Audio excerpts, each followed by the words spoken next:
Now, if you take the growth pattern of a person, it is unique to him, right? So no two people need not have the same pattern.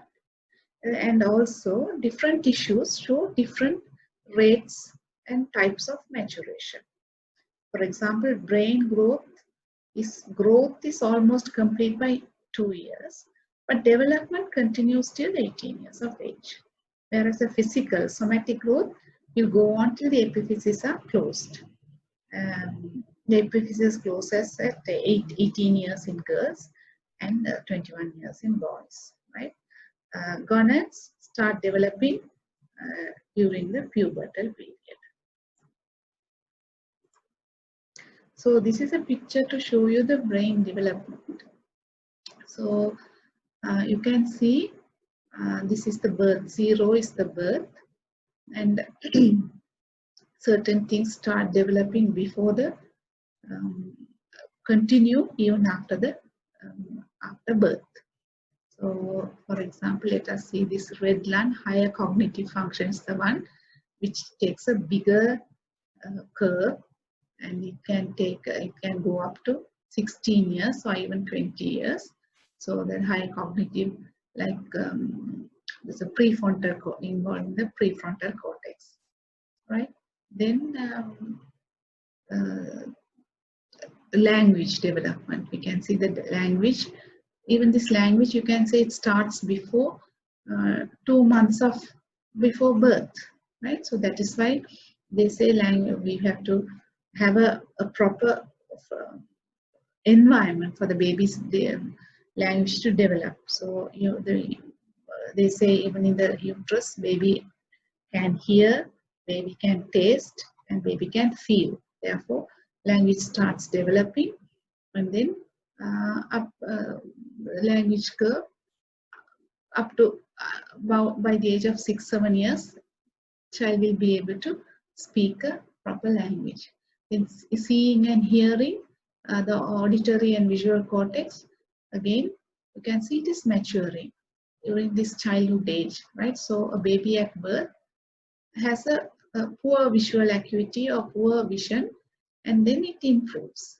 So that is because of the auditory and occipital cortices are immature, not because the organ. So therefore, some preterm babies may seem to be blind. They are not sensitive to light. So if you shine a torch, they may ignore. They may not seem to be fixing and focusing. That is because of the cortical. That's called cortical blindness.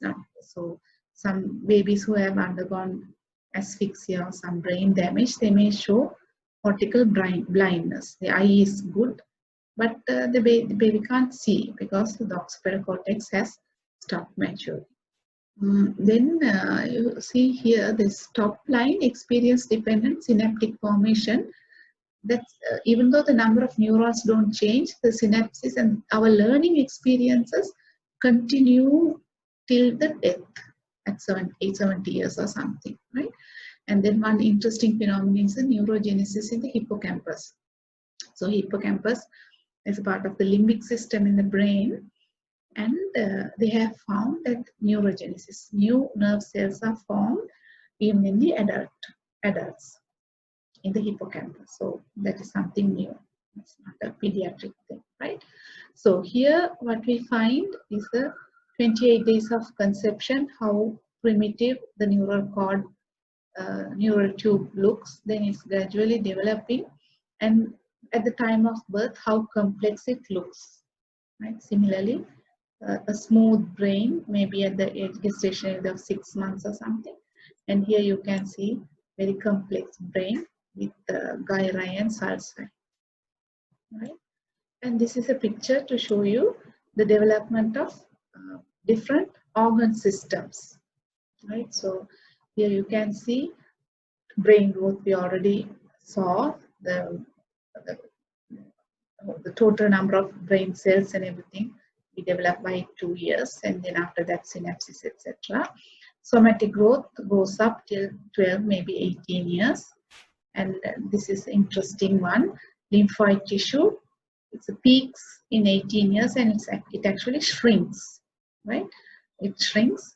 That is why nowadays we don't go for the adenotonsillectomy, because these adenoids and tonsils can shrink after a certain age.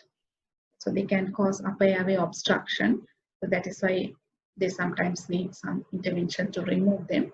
But these days we go for a conservative management.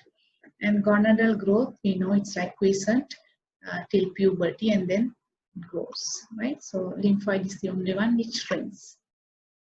Right. Then when we come to skeletal maturation, we speak of ossification centers. You know, there are ossification centers, that means mineralization of bones, which can be detected by X-rays. So they come in an orderly manner. So by checking the chronologic order, we can determine the age. It's called the bone age, right? So a good place to take the bone age is the wrist, because there are several carpal bones which come in a certain order, right? So in childhood, we can take the wrist. Similarly, the lower end of femur and upper end of tibia. So lower end of femur appears at 36 weeks and upper end of tibia comes up at term. So if you have a doubt of the maturity of the baby, whether this baby is term or not, you can very well do an X-ray of the knee, which we used to do some time back. Now we don't do that. Why do we do? To detect congenital hypothyroidism or prematurity, we may do that. Okay. So usually as a standard, we use the left hand and wrist, and the radiologist will use a certain nomogram or charts and tell us what is the age range for that bone.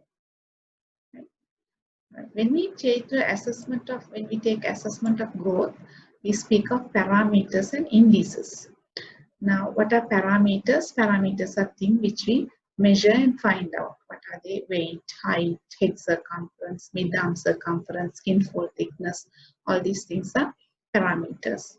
Indices means parameter or numbers derived from these parameters, right? Like wasting, stunting, right? So wasting means we speak of the weight for a height, for the child's height. Stunting, height for age. Underweight, weight for age.